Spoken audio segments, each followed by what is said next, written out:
You enter the mountains before sunrise, when the road is still black with rain and the forest presses against the asphalt like a wall. The map calls it a federal highway.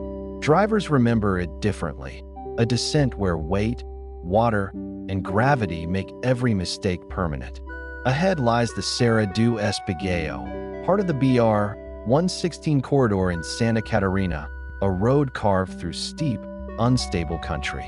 For a truck driver, the danger is not only the curve.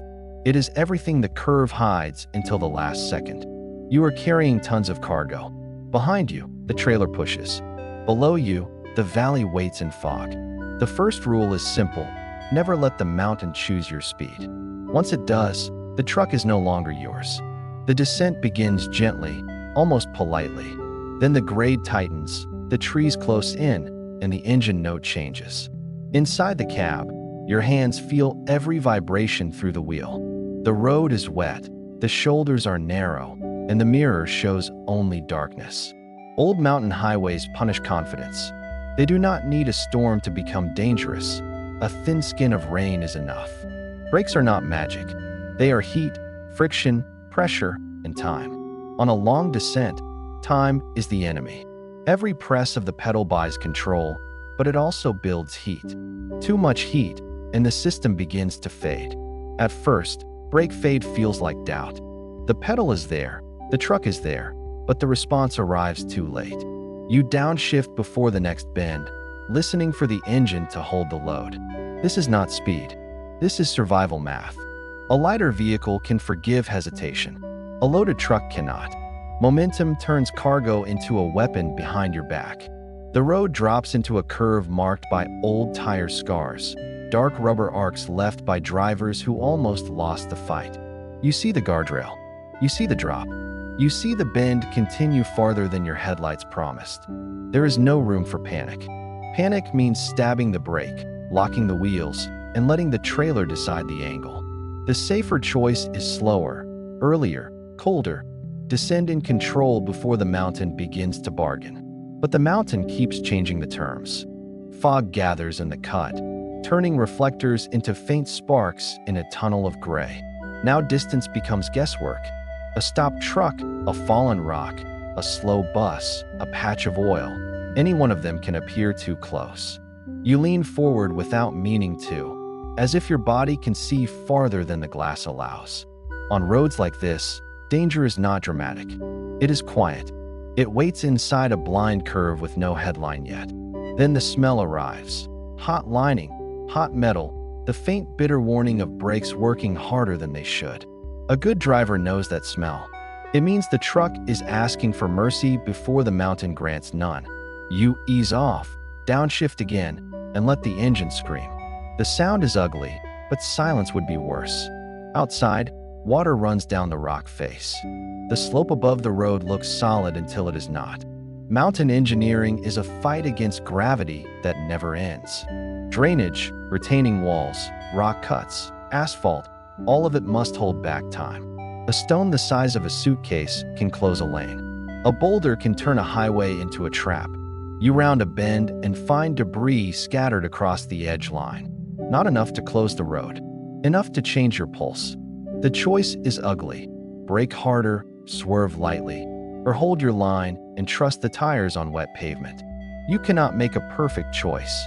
You can only make the least fatal one. The truck passes the stones with inches to spare, the trailer shuddering behind you like something alive. This is the part outsiders rarely understand. Survival is not one heroic moment. It is hundreds of small decisions made before fear catches up.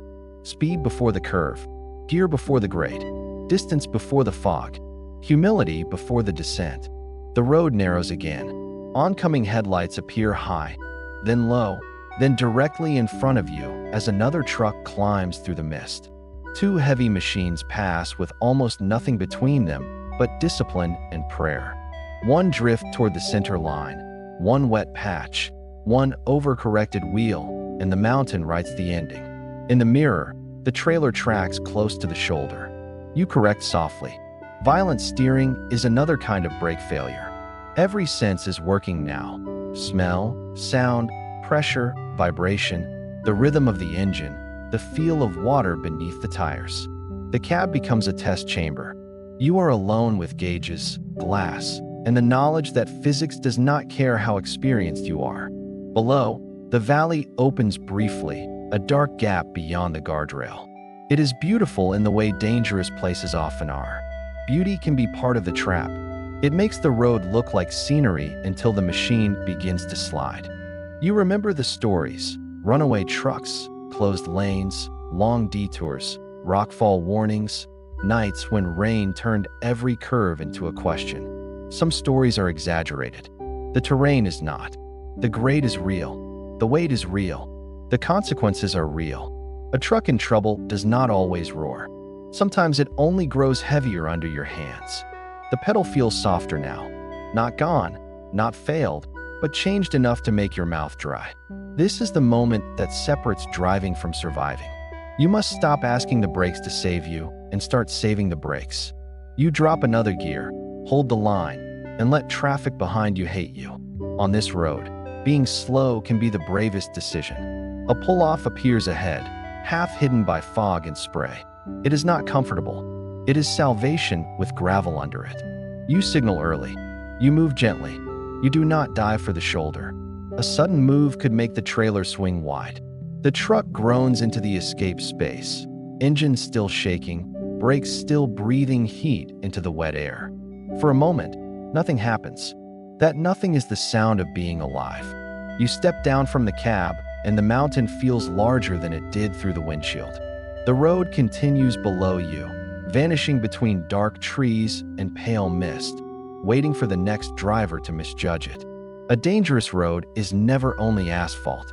It is weather, cargo, fatigue, maintenance, memory, and human pride compressed into one lane. In daylight, engineers can measure slopes, reinforce cuts, widen lanes, and add signs. At night, the driver still faces the mountain alone. The cruelest part is that survival can feel like failure. You arrived late. You burned fuel. You disappointed a schedule. But the schedule was never sitting beside the drop. You were. The descent teaches one final lesson. The mountain does not reward courage. It rewards control. If the fog thickens again, if the brakes heat again, if the cargo pushes again, the answer must come before the panic. Slow down before fear. Shift down before speed. Respect the curve before the curve demands respect. By the time you reach the lower road, your shoulders ache as if you carried the cargo yourself. The truck is intact. The cargo is intact. The driver is intact. On this mountain, that is not routine. That is victory. Behind you, the devil's backbone disappears into cloud, still waiting, still silent, still capable of turning one mistake into a final descent. So if you were trapped on that road, with hot brakes, wet asphalt, and tons of weight pushing you toward the next blind curve, could you survive this?